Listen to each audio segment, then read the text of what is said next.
l'arsenal thérapeutique est encore beaucoup plus limité. Très limité.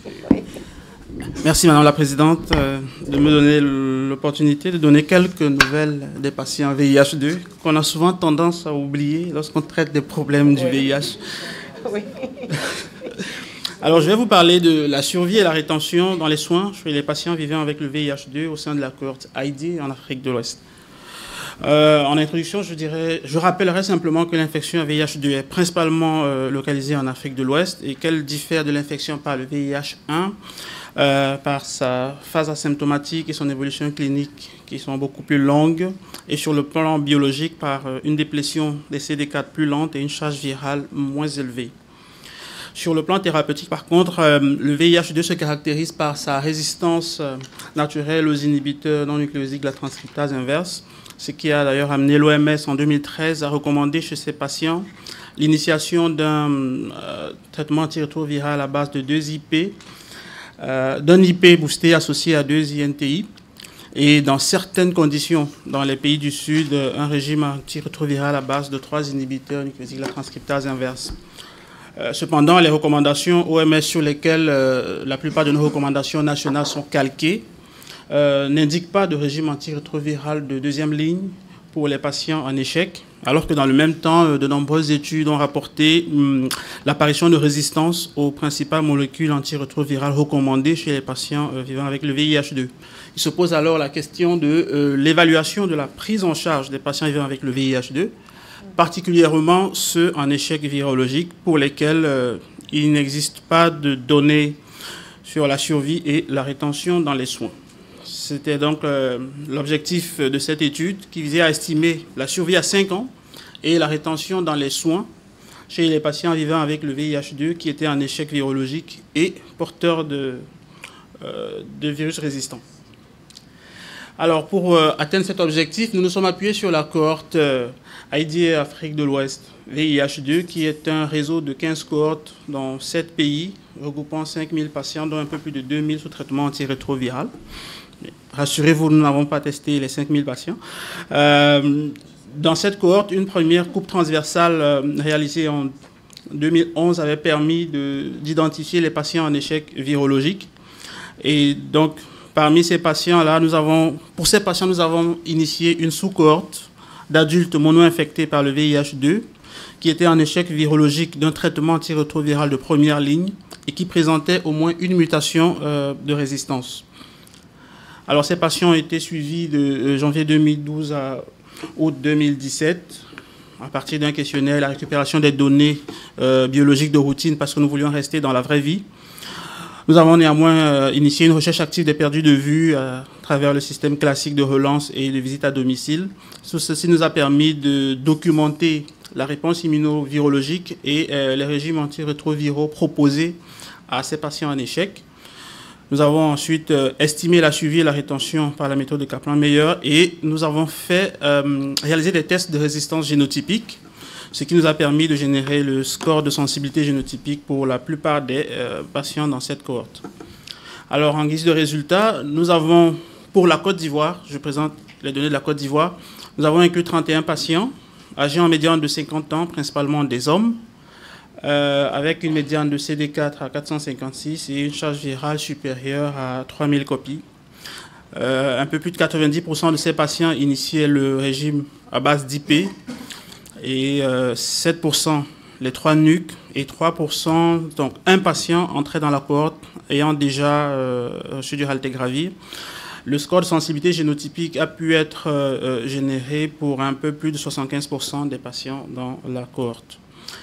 Alors, lorsqu'on suit des patients vivant avec le VIH2, au bout de 5 ans, qu'est-ce qu'on observe? On constate que 32% de ces patients sont décédés, 13% sont déclarés définitivement perdus de vue et 55% sont encore sous traitement.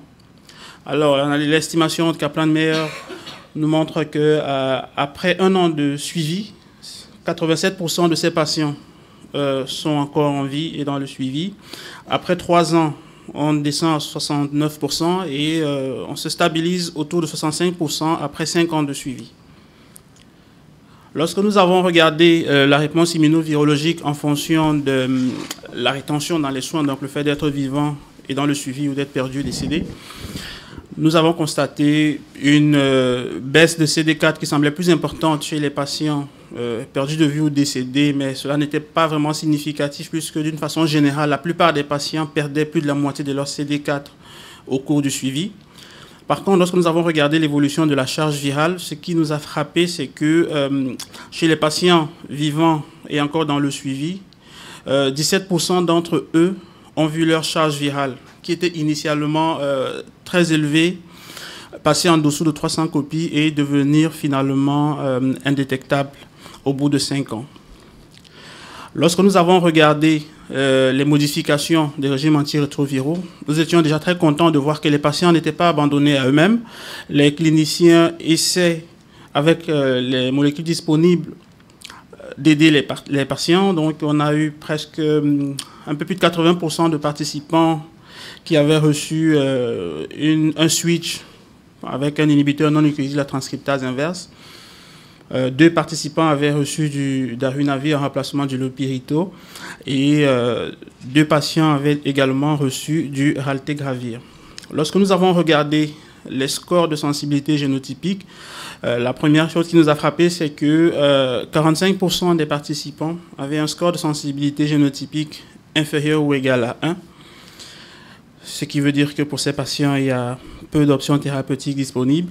Et heureusement, chez 32% de ces participants-là, le score de sensibilité génotypique était supérieur ou égal à 2 et cela se répartissait équitablement entre les patients vivant encore dans le suivi et les patients décédés.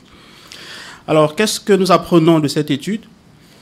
La première chose, sur le plan thérapeutique, nous savions déjà, grâce à la première coupe transversale, que lorsqu'on suit des patients vivant avec le VIH2 qui initient un traitement, au bout de 4 ans, 25% d'entre eux sont en échec virologique. Ça, Charlotte Charpentier l'a publié. Et ce que notre étude nous apprend, c'est que lorsqu'on suit les patients qui étaient en échec virologique, en observant les différents régimes antirétroviraux de sauvetage que les médecins traitants essaient de mettre en œuvre, on se rend compte qu'après 5 ans, 32% de ces patients sont décédés. Et si on considère que le fait d'être perdu de vue est un bon proxy du décès, alors on peut dire que 45% de ces patients sont décédés au bout de 5 ans de suivi. Qu'est-ce que ça nous amène à conclure? Eh bien, qu'il est important de prendre en compte dans les recommandations sur la prise en charge des patients VIH2, le chapitre sur la prise en charge des patients en échec virologique, parce que pour l'instant, il n'existe pas dans les recommandations pour le VIH2 et il est très important d'en avoir pour aider les cliniciens. La question que tout le monde pose depuis ce matin, c'est OK, mais qu'est-ce qu'on va leur donner? Puisqu'on sait déjà que l'arsenal thérapeutique est limité. Pour les patients vivant avec le VIH2, comme l'a dit la présidente, il est encore plus limité. Le raltegravir, dans la plupart des pays au sud, est réservé aux 3e lignes VIH1 et n'est disponible que dans les centres de référence ou dans le cadre de la recherche. Et notre étude nous apprend en plus que parmi les patients en échec virologique, 45% d'entre eux ont un score de sensibilité génotypique inférieur ou égal à 1, ce qui veut dire que pour 45% de ces patients, il existe peu ou pas du tout d'alternatives thérapeutiques en absence d'inhibiteurs de l'intégrase. Ce qui nous amène, sans être activiste VIH, à insister pour un plaidoyer afin de faciliter l'accès aux inhibiteurs de l'intégrase. Surtout pour le dolutegravir qui a une forte barrière génétique. Sur le plan du suivi, bon, nous savions déjà que les CD4 étaient peu contributifs, mais nous apprécions l'intérêt de la charge virale pour évaluer l'efficacité des régimes de sauvetage qui sont introduits. Et comme le disait la présidente tout à l'heure, une charge virale annuellement, ce n'est pas suffisant. La technique biocentrique est en train d'être déployée et c'est vraiment intéressant que ce soit fait en routine le plus souvent possible pour ces patients-là. Mais ce qui ressort vraiment comme intérêt pour cette étude, dans cette étude, c'est l'utilisation des tests génotypiques de résistance. On se rend compte que les praticiens font ce qu'ils peuvent pour aider les patients, mais ils le font en aveugle. Alors, c'est vrai que les guidelines américains disent qu'il n'y a pas de test FDA approved pour la résistance génotypique chez les patients VIH2, mais la technique labellisée ANRS est celle que nous avons utilisée dans le cadre de cette étude, et cette technique a montré son efficacité. Je pense que cette étude nous montre que cette technique gagnerait à être implémentée dans la plupart des laboratoires du Sud pour aider les patients vivant avec le VIH2. En conclusion, je dirais simplement que la survie est relativement courte chez les patients VIH2 en échec virologique et présentant des mutations de résistance. Et l'amélioration de cette survie passe d'une part par l'adaptation des recommandations thérapeutiques pour donner des guidances très précises à ce sujet, mais aussi par un plaidoyer pour faciliter l'accès aux inhibiteurs de l'intégrase à forte barrière génétique, et aussi par la mise à disposition des tests génotypiques de résistance. Et pour reprendre l'intervenante précédente, il faudrait qu'ils soient bien sûr subventionnés pour que les patients puissent en bénéficier. Je vous remercie.